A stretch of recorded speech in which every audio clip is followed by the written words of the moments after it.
You're watching the Desert Moon Hockey Podcast with Matt and Rich.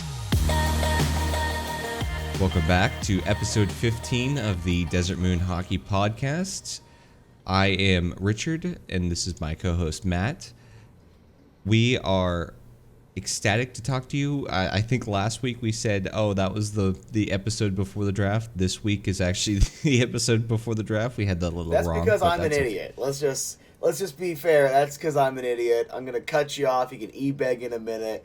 We need to talk about the elephant in the room, all right? I'm going to go for my heel turn right now. The Coyotes need to draft Cutter Gauthier. I'm tired of pretending they don't.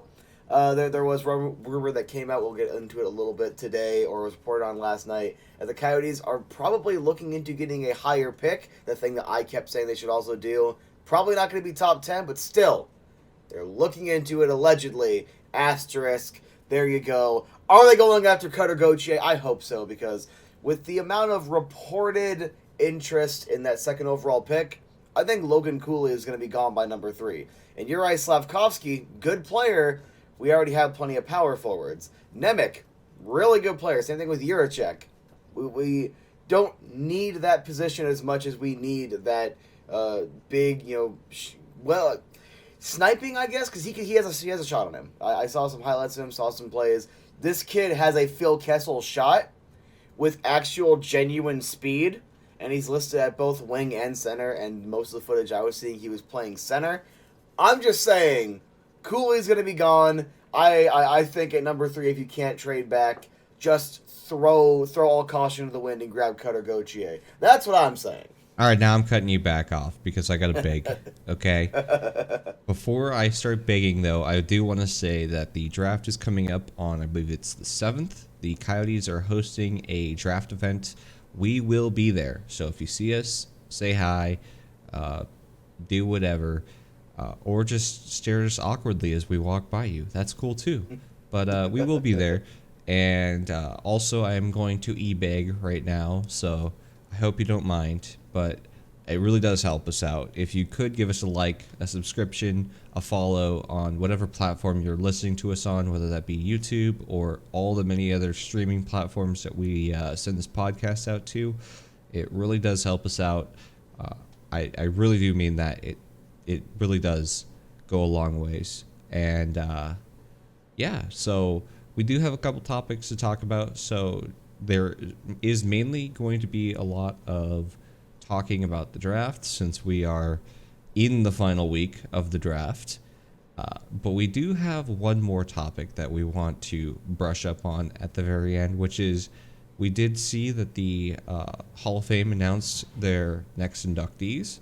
And we have 2 Coyotes that we want to talk about that we believe should be Hall of Famers, but are currently not Hall of Famers yet. So, let's just hop. I'm not even going to give you the choice because of your interruptions. I think you're... All right, fine. If we're interrupting, make sure to comment why we're wrong, you cowards. All right, there you go. Right. I think we just hop right into your spicy take, which is if Logan Cooley ain't there at number 3, the Coyotes go after Cutter Gauthier. All right, so I'm really high on this kid. I also want to briefly get your opinion on the concept. There's one comment by a friend of mine on the video saying 3 is too high to take Gauthier, and my exact thing was, if Logan Cooley is not there, take Gauthier. Just off the top of your head, do you believe there really is much credence to the argument of X pick is too high for this player if that's a player that you're high on that you want on your team? Like, what's the line? Obviously, if they're projected to go like 27th, you don't take them with 3rd overall. But if they're still right around that top 10 and you see them, they're there, you want them, how much of a reach is too much of a reach for you? Is that concept kind of valid? Is it partially valid? Give me your thoughts. Okay, so I would say it's partially valid. I do think that you should drop back a few spots because you can get an asset. So the way like a lot of scouts think is like kind of clusters and tier lists. So it's less of like, oh, this person should be drafted here versus more of this person is this kind of tier of a player. So it's pretty unanimous that 1, 2, and 3 should be the big three: Cooley, Slavkovsky, and Wright. I think the biggest criticism is that that is like the cluster, and then the next cluster has Cutter Gauthier into it, and that's what people are saying is to draft back or fall back just a few spots so that you can pick up Gauthier. From there, it's not like an exact science, right? Like, let's say you fall back to 5. You pick up Gauthier with number 5. Nobody should be having a problem with that. I think the biggest criticism would be that, like, you have the 3rd spot. That is like another tier of prospect. You should probably at least either draft that tier prospect or fall back.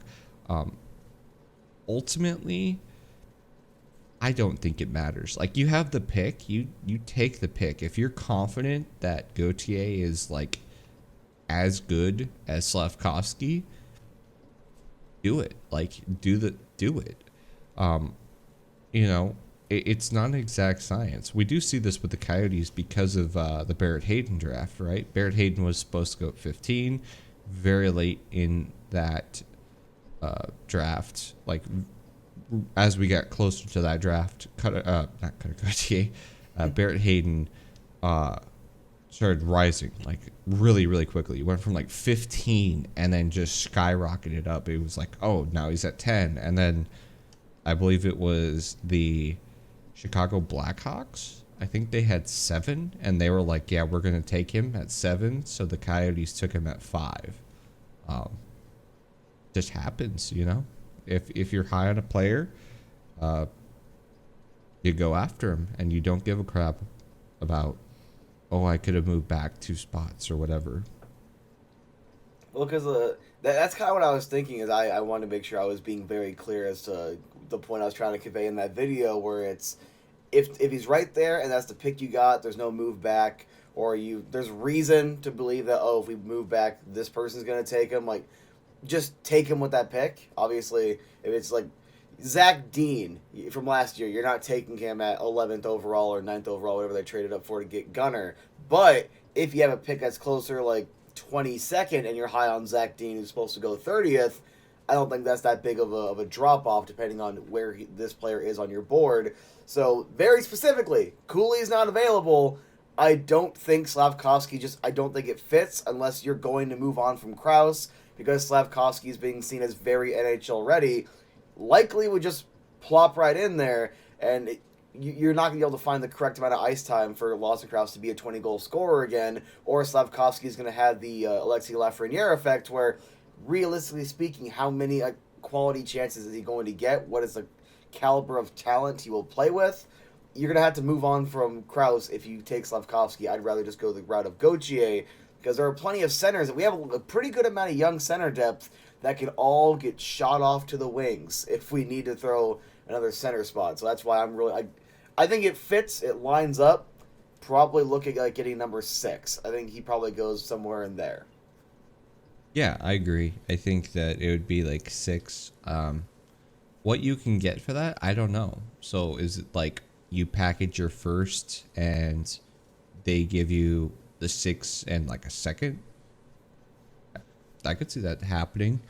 Who knows? I mean, maybe just to go back to it.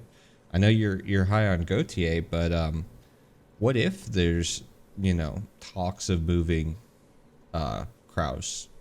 What if he's part of like a package with Chychrun? Then do you go after Slavkovsky at 3? No. I actually think yes. I didn't mean. I thought you were ending your point. I apologize. No, but you're good. Especially with that context, if you already are planning on moving on from him, let's say because of how much he's increased his trade value. Let's say there's a 18th overall pick or something, like, oh, hey, this round we can use this player. We don't want to waste the time to develop this other prospect. We're willing to trade 18th overall for Lawson Krause. Okay, well then you make that deal. Love Krauser. Best of luck wherever 18's at. And then you take Slavkovsky, you just put him right in the same spot in the roster. And then worst case scenario, he isn't NHL ready, which every single metric of the last year or so is showing that he's probably one of the most NHL ready right now, Yeah. then you'll plop him in the spot. So if that is what's going on, again, same thing with like we explained with Chikrin. We don't hate any players. We're like, hey, go ahead and move on from. It's literally business. If you can replace Krause for Slavkovsky, as much as I love Krause, you're telling me you wouldn't take that in a heartbeat. If it was a 1-for-1 trade, Krause for Slavkovsky, are you taking that? Probably, yeah. I would say so. Um, it's so interesting. Like, man, we can sit here and talk about what we want and what we don't want, but at the end of the day, whatever the GMs are looking at is like gonna be the final word. And I'm just so fascinated to see what they actually think, because like that's the funny part is you see all these lists and Slavkovsky should go first overall. Wright's not gonna be the unanimous. Like, it's so fascinating because I'd be curious to see how many scouts actually believe that, right? Because we saw like Bob McKenzie's list come out, and he's like, oh, five scouts said Slavkovsky's number one, and 4 said that Wright's number one. That's cool and all, but who is he asking, right? Because if he's asking somebody off of Tampa Bay and somebody off of Colorado, well, these scouts really actually scouting these players? Because they should have known for months, if not, the year prior, that they're not going to be anywhere close to 1, 2, and 3. So why are they scouting them? You'd be wanting to talk to the teams that have been putting in all the work, who want to know, is it Wright or Slavkovsky? And that's the really curious thing I want to know. We're gonna get it, obviously in less than a week, but it's very curious to know if Slavkovsky really is that high for the teams that are actually going to be within drafting range of him. And then on top of that, I really like how you set up this point. How often do we see it? I'm pretty sure it's every year. Here's the unanimous number 1 overall pick, and then whether it's clickbait articles, whether it is actually people kind of coming down off hype and like, oh, well, I noticed this flaw in this guy's game, or really good improvements in this guy's game. How much of it is just media narrative? Because realistically speaking, with how much Slavkovsky's increased his value, I would not be surprised if he goes number 2. But Logan Cooley has also put his name out there essentially to be number 1 or number 2 overall with how well he was playing. And Shane Wright, he got off to a disappointing start, and it's this I think it's since December he was over like 1.3 points a game, so he turned it on the second half of the year, but because he's expected to be, I'm just going to say 1.79 points a game, just to throw a number out there as an example, anything below that is going to be disappointing. So Shannon, the hockey guy, was talking about how scouts, hey, this guy is phenomenal, he's great, and then you go watch him, has a bad game, or just he's playing just okay at that point. Okay, well, you're not what I expected you to be. So how much of that is actual, genuine, hey, these scouts are seeing the flaws, versus just media narrative or some sort of bias, whether it's conscious or unconscious? Again, hey, I've heard he's great, I didn't see that much out of him, or maybe you're more critical of him because you're expecting more than Uri Slavkovsky. So, he surprised me. I actually, in the back of my mind, I'm not willing to put money on this. In the back of my mind, I would not be surprised if Slavkovsky went 1. But not because I think he's so much better than Wright. I kind of agree with Shannon again on this, where Slavkovsky's going to be better right now, and I think Wright's going to have the better career when it's all said and done. I think that's usually how centers work out anyway. But I'm looking at it like maybe there is enough hype to where Montreal, they even said maybe a big splash, they can just drop down 1 spot, still get Wright, and get some more assets for it, or they can just take Slavkovsky because, you know what? Let's have some chaos. Let's give Matthew what he wants. Let's just have Montreal have a meltdown after losing in the Cup final, getting the first overall pick, getting their hopes up, and then getting Slavkovsky. Yeah, I think if that happens, I don't think that they're gonna draft Slavkovsky. I don't think you can, because like your draft is in Montreal, right? Like the the Quebecers are all over Wright. They want Shane Wright. And if you go after the European player in Quebec when the draft is there, like, do you really want to introduce this kid to getting booed as the first overall pick? I'm just saying, Quebec is a brutal place. And if anybody from Quebec is listening, no disrespect, but you know your nation, your province is like very hard on people with hockey. You know, I'm not even gonna go into the francophone stuff. Like, just in general, people are you guys go hard on your players if they're not good enough or if they're not doing anything, and in vice versa. Let me be nice here. If they're doing really well, you guys absolutely shower them with love. You know, so it's just one of those things. Like, you're gonna have to be very careful about who you're gonna draft with that first overall pick, because you could piss off the fan base. And if Slavkovsky you think is the right player, it may not be the right player for the fan base, and they may get very upset about that. I mean, especially like no matter what, I think the silver lining, just before I try to continue the point I wanted to make, is that if Slavkovsky still keeps his stock rising, the Coyotes are guaranteed to get Logan Cooley. Or if everything is just out of whack, you get Slavkovsky and then Cooley, Wright can drop to us anyway. Now, that's just complete chaos. That would is be not crazy. Me saying that will happen. I want that to be clear. But with the amount of talk, that almost guarantees the Coyotes a realistic shot at Logan Cooley, which is probably the prize we've been talking about for like at least a month and a half now, that Logan Cooley is going to be really good at the NHL level. So with Montreal, it's a raw passion. And the thing about raw anything is it can be molded into anything. So Alex Galchenyuk got quite a bit of love for his 30-goal season, and let's call it jeers. Let's be very optimistic and say he was jeered up and down the ice for the sub-20-goal seasons that followed. And it's a brutal market. Most Canadian markets are, and as a lot of Canadians will... I have to give him credit here. I have to give him a point. Correctly point out, people love hockey in Canada. It's a very demanding market. It does sell out a lot. It's also why a lot of players are like, I'll go play in Florida or Arizona because I'm just gonna go chill and not get hounded because I'm on a cold streak. So just the back of my mind, because of that hype, because of they've already mentioned they wouldn't mind making a splash. That splash could be, we think someone's going to take Slavkovsky at 1. We'll drop back to 2 and get Wright. No idea 100%, but I'm just saying, I wouldn't be surprised. Don't expect it, but I wouldn't be surprised if there's some weird shenanigans. Slavkovsky still goes number 1. The Coyotes get Cooley. It's shenanigans, though. Yeah, I'd be interested if they actually do drop back, because once again, the draft is in Montreal.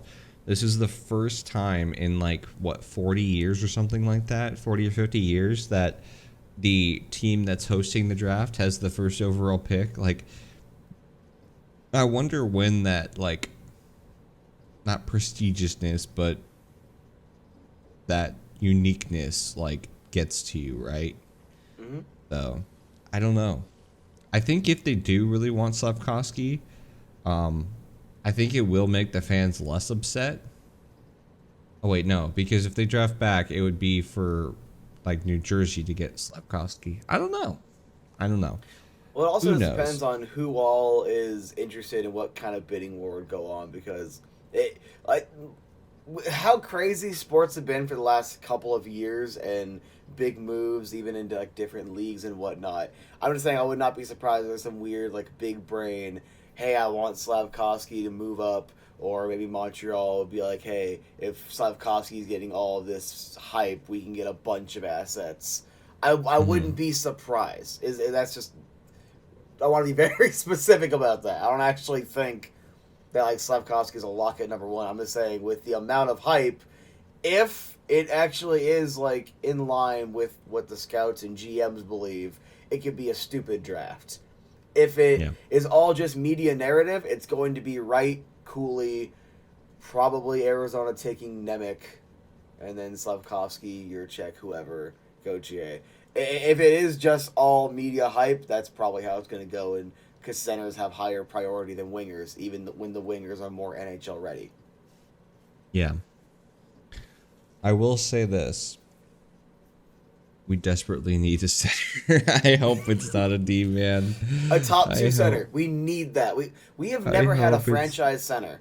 Ever. Not once in our history. We've had good centers. We've had a couple first line centers. Sure. There's a reason I put Shore at the end of that. But we've never had that franchise center that, not even via trade, not even via free agency. We've never drafted an actual number one center. And that's why I'm so high on a guy like Gauthier, because like he also plays a good amount of center. There's a lot of things that make sense about his game coming over to the Coyotes, and yeah, there's the Arizona connection already, which is why I'm like, if Cooley ain't there, I don't care if Gauthier is projected 12, I'm taking him. But that's me. I'm also a nobody in an empty office with a bunch of Pokemon cards sitting next to me, so take anything I say with a grain of salt. But if it is just media hype, yeah, I know we're probably taking Nemec. Ugh, I hate to hear that. I don't dislike Nemec at all, but it just, I don't know if I want a D-man. They take longer to develop, and we have not been able to properly develop our right shot defenseman. I mean, look at Soderstrom. He had all the talent in the world, and it's not that he was never good or anything. It's when you watch his game, there's something that changed from 2 seasons ago to last year, where he got gun shy. He just would not shoot the puck anymore. Lost whatever confidence. It was almost like a divine being grabbed him by the neck and said, "You're not going to shoot the puck anymore, or I'm going to off your dog." Like, that's how drastic and sudden it was. So I'm like, what is going on with the prospects like development system? He did get it back a little bit at the AHL level, but the AHL level is a completely different game, and it just, the games he played last year, it didn't look like it was translating other than moving the puck, which is fine. But you had a guy that was supposed to be a power play quarterback playing alongside OEL to, well, I guess we're getting something. That's you don't trade up and waste an extra asset for that, essentially. Yeah. Mm-hmm. So do you think it's the system that's ruining him, or do you think it's just whatever happened, something must have snake bit him, and now he's trying to get his way out of it?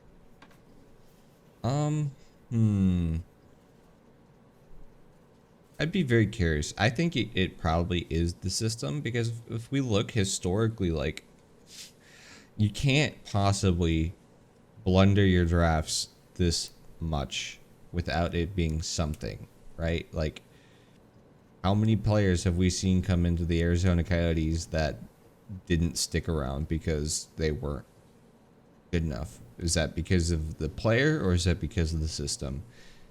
I do kind of believe that it probably could be the system. You know, if when there's smoke, there's fire, and when you see so many players not live up to the potential, right? We can go into the Brennan Pierlini talk if we want to, but no, that's probably the system that is failing you. I should probably do a separate segment about this on my own, just to get a little more detailed with it. But off the top of my head, there are only three right shot defensemen that either we drafted or we acquired like the rights to when they were younger, came through the system. I think all three were drafted, but just in case, I'm going to put an asterisk there. Since I've been watching the team, you could even argue further back before I was watching that I've actually managed to get that multi-year NHL level contract and stick around in the league for however many years. Mm-hmm. Can you name those three right shot defensemen? Michael Stone. Mm-hmm. We got Connor Murphy. Mm-hmm.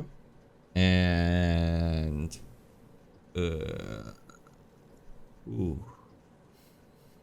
last one, is it somebody recent? Is it?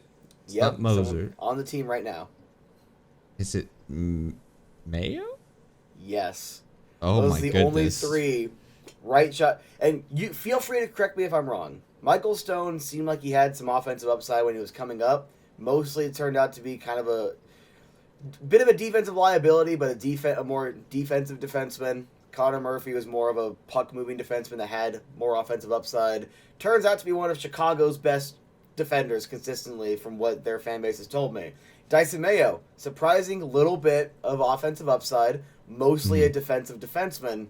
They can't churn out a good scoring right shot defenseman. And Victor Soderstrom, it's entirely possible, even likely, when you take a step back and look at it, maybe we shouldn't be drafting offensive right shot defensemen because we have no idea what we're doing with them.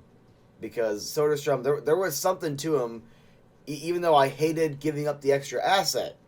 The reason I keep repeating that is because just in case anyone thinks I don't like Soderstrom, it was the asset given up to move up, not the player himself. Yeah. There's a huge difference, and it's just liked a lot of it before, don't like a lot of it now. Does he keep improving? Does he settle into a defensive role? Is it something in the system where it's like, hey, if you want to stick around because right shot defensemen are worth more, develop a defensive game and you'll always get paid more than left shot defensemen? What specifically, do you have a theory on it? Is it just kind of up in the air in your mind? Is it just we are inept with offensive-minded defensemen? I think our system doesn't do well with offensive defensemen. I think that's the biggest problem. So I don't think it's like an argument for righties because, I mean, it as long as you're playing the right side, it is you're going to do just fine, right? Just because you're stick handling. I do think that it's our system, right? We've seen this now with OEL, who had incredible offensive seasons in the past, and then all of a sudden it just disappeared. We also saw now with Jacob Chikrin, right? Incredible offensive season, all of a sudden disappears. I do think that is the problem. I also think that it's a struggle, right? Because the system doesn't allow for riverboat gambling, as they call it. Riverboat gambling, it's a little sketchy, right? You get a guy who can do some incredible stuff, and you also get a guy who might throw pizza up the middle every once in a while. That's riverboat gambling, and I don't think the system is, allowed to do that. And when you take away the confidence of like an offensive defenseman and tell them to be defensively responsible, or else you're doing 3 laps after the game or, the next day, all of a sudden that confidence is shaken up a little bit. And that would be my guess of why these offensive defensemen don't really work out in Arizona. I mean, obviously, disclosure, one of my favorite players, but it's even possible it's something like with Capobianco, really good in the AHL level offensively, comes up here. I don't know if he wasn't a high enough draft pick, so it's like, hey, when you first get your games, you need to start playing a more defensive role. This is what we expect out of you up here if you want to get games. I don't know if it's just his game didn't fully translate. I have no idea. I'm not here to make excuses, but when we're talking about this consistent level of, what Chikrin was, did he have a 20-goal year 2 years ago, or was it one shy? OEL was the only 20-goal scorer, I think, 6 years ago. Like, the offense was there consistently, even in the minor leagues. So, and the reason I bring up draft pick is because, sometimes even people that are more in the know are like, when it comes to lower draft picks, it's almost like they don't want you to play. It's almost like, hey, sure, you were a second liner in the AHL, here you're going to be playing fourth line. You need to start grinding. You need to start getting in the corners, you're doing a completely different role, and I feel like that can really kind of mess with a player's game, which is why I understand now if a fourth liner gets hurt, call up an AHL fourth liner. Don't call up the AHL top 6. Let the top 6 still keep playing their top 6 minutes. So do you think that might be a factor where it's like they're just trying to double down on defense specifically, and that's your job as a D-man? Because I've criticized Keith Yandel because I always thought that he would work better as a winger because I didn't feel like his defensive ability was that high. But that's because I don't think Keith Yandel is ever that good defensively. But do you think they're taking a similar philosophy of, well, if you're a defender, you need to play defense, and then it's actually hindering what offensive upside there is as opposed to just anything else? Yeah, I think that's probably exactly what it is. And, luckily with Soderstrom, he is still pretty young and he can redefine his game, because he's so young. But that's a lot harder said than done. I'm very curious because we saw it when he was first drafted, right? Like, I don't know if he went to that prospect camp, but they had the tournament at the end of the prospect camp where, Team Red played Team White or whatever. And, like, he looked pretty good in that first year. Like, he was dipping and dangling. He was showing that offensive skill.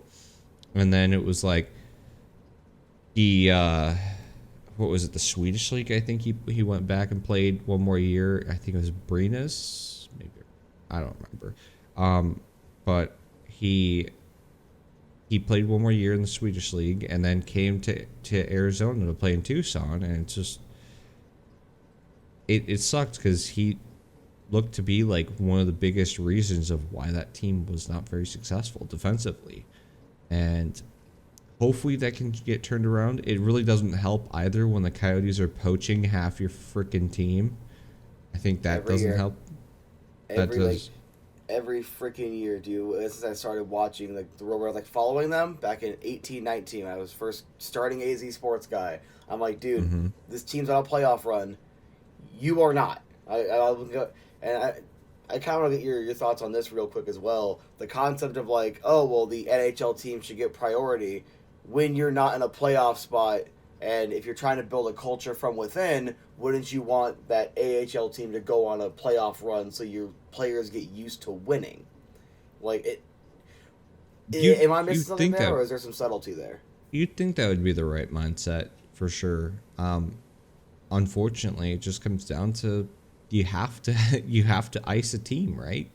You Mm-hmm. look at the Coyotes case, it wasn't just like, oh, we want to, try things out and fiddle around and stuff like that. It was literally like, we don't have the players. Like, we have We've been so many injured for like 4 injuries. years. We have so many injuries. Like, you have to come up, which is very interesting because the Coyotes have consistently been, like, one of the top injured teams in the league for multiple years. Like, why is that? We need to ask ourselves, why are the Coyotes consistently always one of, like, at least the top 10 most injured teams every year? Man It game might come loss, down I to think. medical staff because I don't know how familiar you are with basketball, but back to your like the 7 seconds or less era with the Suns, like the 06 to like '08 or whatever.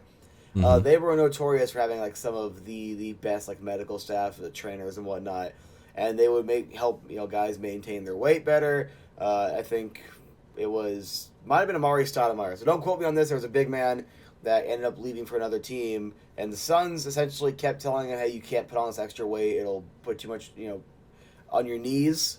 And then ends up Mm-hmm. getting a bunch of lower body injuries when he goes to the other team. He put on like I think 30 pounds of muscle. Like I said, I think it was Stoudemire and the Knicks, but just in case I'm remembering that wrong. And I've hated this mindset, and I hate that it's normal, and people look at me cross-eyed for having an opinion on it. Where it's like, I remember when the Coyotes failed to make the playoffs in 18-19. Derek Stepan, who came back from an injury like a month early, was like, "Oh yeah, I was wearing a knee brace," and the entire time you could tell he sucked. He couldn't Mm-hmm. skate properly. He couldn't skate, and it's like, yeah, sure, some personal responsibility. If you're gonna go out there and play injured and you suck, I'm still gonna say you sucked. But Yeah. it's such a consistent thing where guys will go out there and they know they're injured. They know they're injured. I'm not talking about just playoffs because it's a lot harder to tell a guy you're sitting for Game 5, and when you're in the Western Conference Finals and you're in the Stanley Cup Finals, it's a lot harder to do that than we're out of the playoffs. You need 2 months.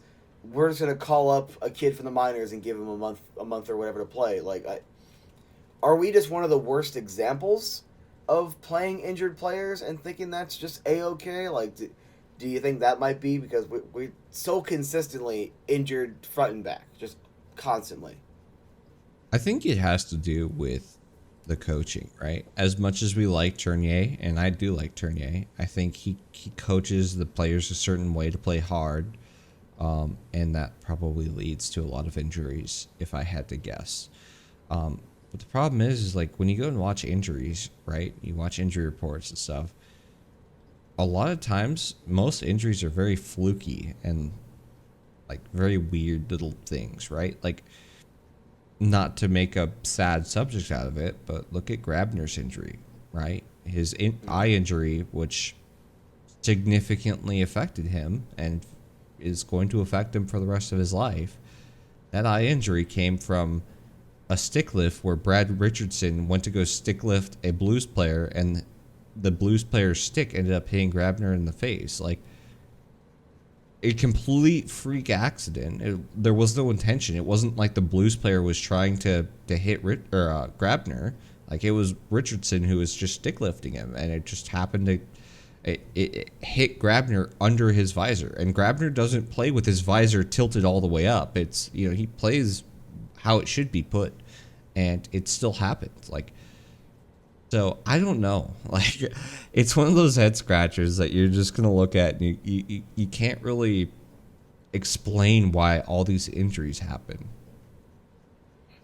The freak ones like that, those no one's fault, honestly, because it's like, hey, that just happens. I'm just talking about a lot of these little lower body injuries, the arm or shoulders or stuff like that, where it's like, I feel like to some extent, and I am not an expert. I don't know if you could tell by how stupid I sound on half of our podcasts. I'm not an expert in anything, really.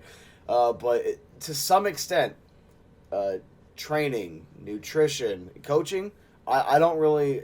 It wouldn't surprise me if Tocchet was a very like hard coach in terms of like you guys need to play hard every shift, which would also be consistent with all the injuries because if you're going 110 every shift, it increases the likelihood. That's just logical.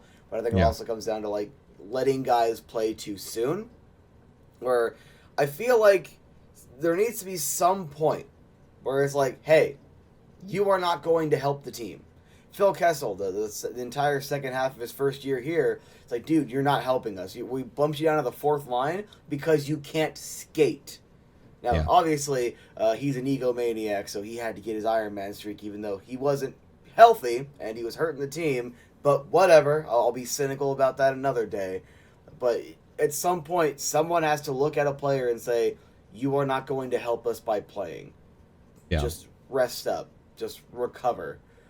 Do whatever, physical recovery you have to do, whatever workouts, whatever physical therapy. There we go. Whatever that is, go do that, and you'll be playing in 2-3 weeks. I know a lot of veterans think the kids are just going to immediately take their spot, but most coaches, they don't want the kids to play.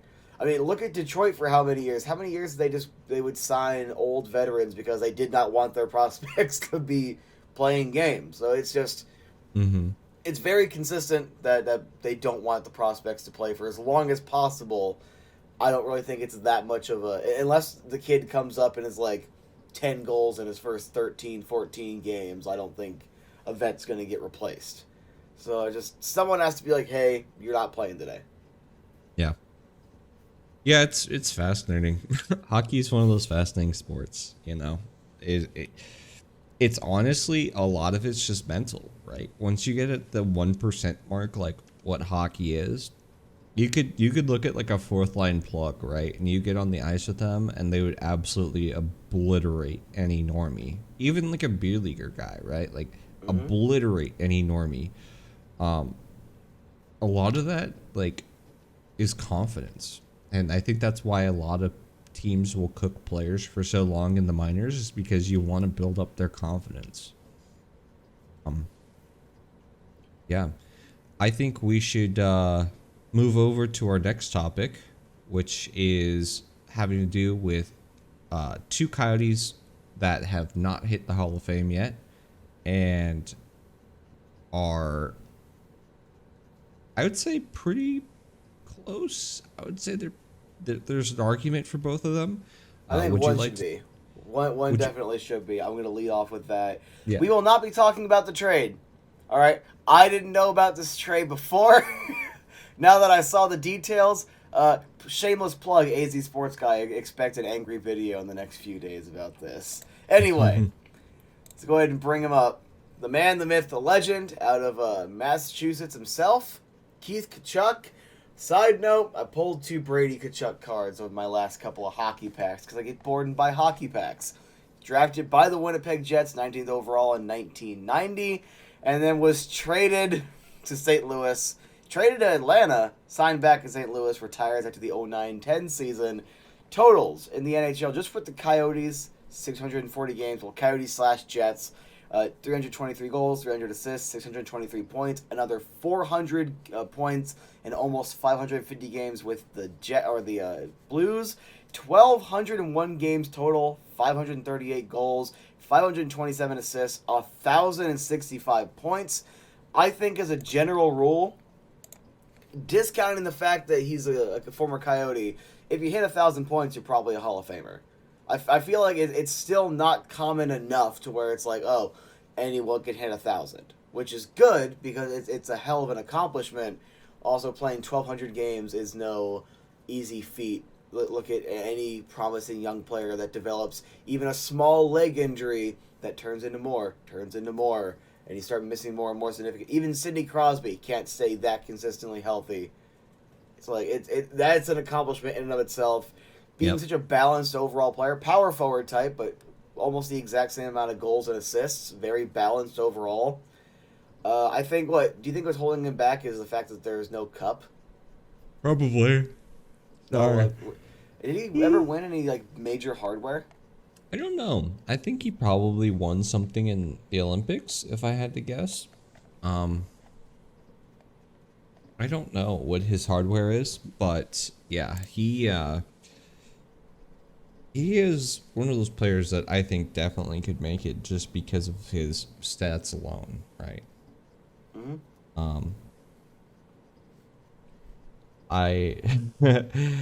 I want to continue on while you look this up. I'm assuming you're looking up hardware right now, yeah?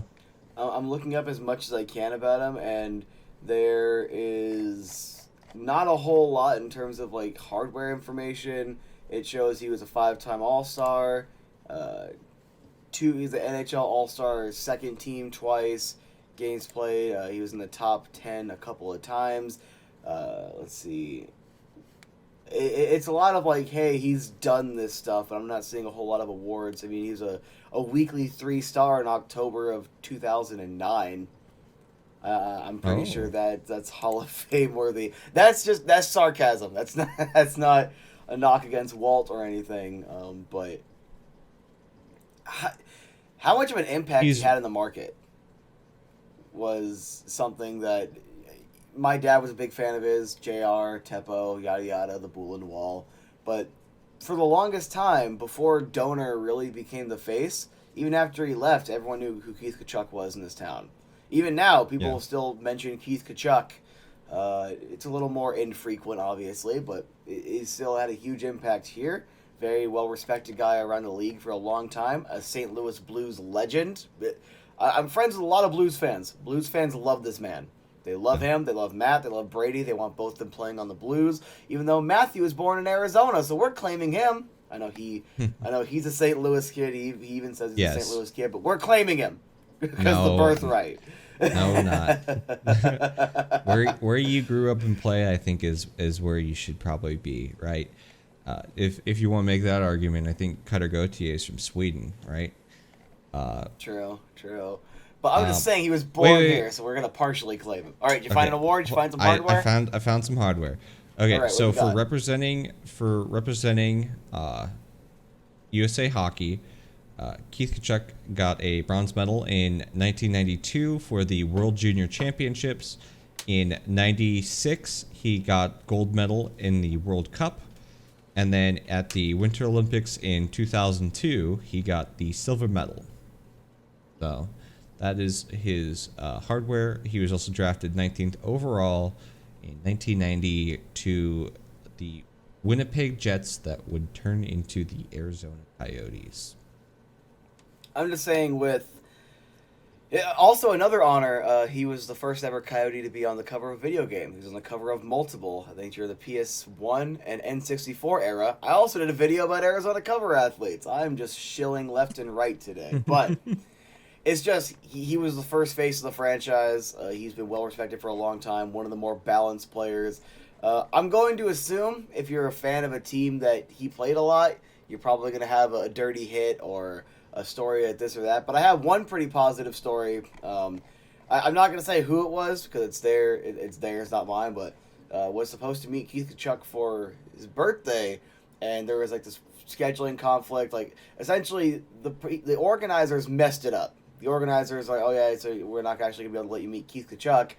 He was walking down the hallway and overheard this, and he was like, what's going on here? What did you just say? Oh, and like, he was pretty upset at the individuals who messed all that up. He's like, oh, so this is your birthday. He like signed his jersey, signed a puck or whatever, and it's just, he was a really nice guy to the fans.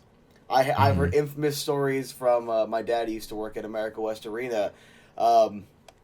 Let's just say if the team was not playing well, if that team was not living up to expectations, it's a second intermission, you're down 2 or 3 goals, the locker room doors are to be closed, and you are going to hear some screaming through the walls. There might even be a chair or something thrown. No confirmed reports, but I would not be surprised. And lo and behold, the Coyotes would come out in the second or third period whenever this intermission team pep talk would take place, and the team would be on a completely different level. Whether they win or lose, they still had a different gear to achieve, and it's just, he could lead on the ice by example. He could also lead by getting a fire underneath the rear ends of any of his teammates, and I guarantee if a guy was slacking off, he's going to their face, and if they still slack off, he's going to the coaches saying, this dude ain't playing. And there's something to be said about a captain that could do all of that. It's like, while I respect the hell at a donor, he'd also... he'd hold you accountable. I haven't heard any reports of him like getting in someone's face like Walt did, but he'd hold you accountable. As much as I love the potential OEL had with being more of like I'm just gonna say the compassionate captain, to hope that that describes accurately. I think when you look at leadership like Keith Tkachuk, it's a lot more effective to more of the troops, as it were. And I'm just saying, there's a lot that I think Keith Tkachuk brings to be a Hall of Famer, and I think it's a shame. Although, unfortunately, when he goes in, even though he played more years for Winnipeg/Phoenix, he'll go in as a Blue. Probably. If I had to guess, he probably will. I think a lot of people think of Tkachuk as a Blues player, so... It's only the Arizona boys that see him as a Coyote, unfortunately. Yeah. Let's talk about the other one. I know you weren't a fan of bringing him back, but that brought... he came back for the 1 year I got into hockey, so that was pretty cool for me. Jeremy Roenick, Mr. When I Was a Blackhawk himself. Mr. allegedly tried to help move the team back in 2010. Look it up. Allegedly. Just jokes, anyway. So he's drafted by Chicago, first round, 8th overall. Plays there for a number of years, goes to Phoenix in a hindsight relatively minor trade. They acquired him from Chicago. Ends up being a consistent 20 to 30 goal scorer for the Coyotes. He hit 30 goals twice with the Coyotes, 34 and 30 in his last 2 seasons with them. Leaves in free agency, comes back in 06-07 to try to score his 500th career NHL goal. He was, I think, a handful shy, goes to San Jose the next year and does that. He should have done that as a Coyote. That was back when I still liked him. He should have done that as a Coyotes 500th goal, but I think his stats-wise, a little over 1,000 points. Pretty consistent career over the course of about 20 years or so. That longevity also needs to be taken into account with stuff like this. I think he has the raw numbers. I don't think he has any hardware, right? Does he have... He has also a silver medal from that Salt Lake City Winter Olympics in 2002, right. And then also a silver medal from Canada Cup. 9-time All-Star, but All-Stars can be a little misleading, but he was still a very good player for a very long time. I think, and this might sound hypocritical because of how similar him and Walt's numbers really were. I think it's a longer shot for JR to be a Hall of Famer, not because the raw stats aren't there, but because I feel like there's a lot more supplementary stuff that Walt brought that I don't think JR brought. To where it's like, if one of them gets in, like, a gun to my head, I have to say who's getting in, it's Walt. But with that extra context being said, I mean, still over 1,000 points. I think they probably both should be in the Hall of Fame, even though JR would go in as a Blackhawk. Yeah, I think both of them have a case because of being American-born players and the numbers that they put up. I think that's how they get in, both of them, by getting over the 500 goal thresh mark as American-born players. I'm not gonna lie, I don't know this information. I'm cheating right now, but from the source that I'm reading, Jeremy Roenick was just the third American-born player to hit 500 goals, just after Mike Modano and Joe Mullen, Mullen, Mullen. I don't know who that is. I'm sorry. If you're like, oh my God, how do you not know him? I don't. But so there's a lot to that, right? Like being the God, what is the category that they call it sometimes? The builder category, right? Like these two really helped build the way for American hockey. I think that really does go a long way, and I think that could get them in just because of that. Now, I don't know if they'll go in as builders. I do make the argument that Shane Doan should go in as a builder if the Coyotes turn around their franchise. Even if they don't fact that they're still here after all these years, Donor deserves a Hall of Fame spot. I will die on this hill. I will literally naked on top of Heel River Arena, shouting off the top of my head, just shouting, Donor's a Hall of Famer. All right, just make a special Shane Doan category of the Hall of Fame, and it's just because he's Shane Doan. I think he deserves. We call it the good guys of hockey. Good guys of hockey. That's the new category. And then retire number 19 league-wide. Stevie Y? Who is that scrub? No one cares about Steve Yzerman. He was a nobody anyway. Shane Doan. Oh, God. Please take that out of context and put it up. Anyway, look. I think they both had the raw numbers and probably should be. And also, yeah, that was really important context. I wanted to mention that Keith Tkachuk is one of the first, 7 or 8 American-born players. I know JR was also high on that. You said number 3. So I remember they also had significance in that context. And I feel like if either of them had a cup, if either of them had, I think Tkachuk would have been technically the more defensive of the two because he was an all-around power forward. If one of them had a Selke, if one of them had any other award or hardware, I think they would have already gotten it. Any other major award. I'm not talking about Love Donor. The one piece of hardware he really got was that essentially the Good Guy Award, essentially just being a good community guy award back in 2010 or 2011. Yeah. So if they had either of them had King a major Clancy? award, King Clancy. If either of them had a major that's what it award, a season scoring title, anything, they're already in. I think it's just kind of the wait your turn type thing, but I feel like they probably already should have been in it. At the very least, Keith Tkachuk. I'll die on that hill. Keith Tkachuk should be a Hall of Famer, no matter what. Yeah. I agree. I am going to cut us off there because we have been going for nearly an hour, and my stomach is literally going to implode from the lack of food in my belly.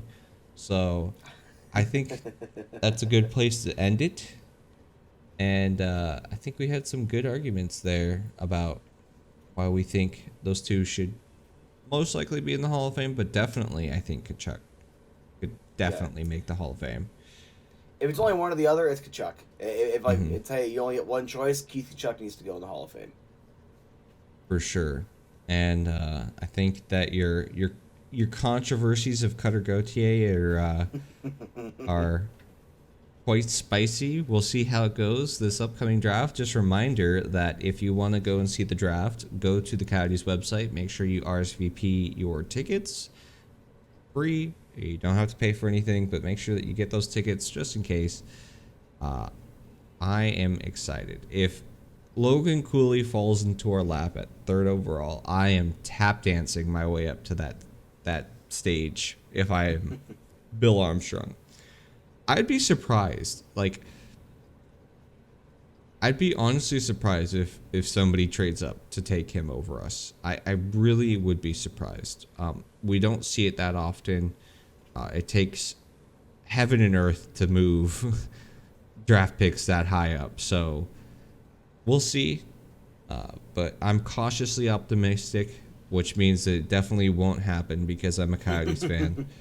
Meant to say, we're not getting Cooley, but if Slavkovsky goes number 1, we might get Shane Wright. Maybe. Anyway, if you see us, say hi. Make sure, stroke my ego a little bit. Make me pretend I'm important. Be like, oh my God, is that the AZ Sports guy? I've been watching you for years. Oh man, when I grow up, I want to be just like you. A loser.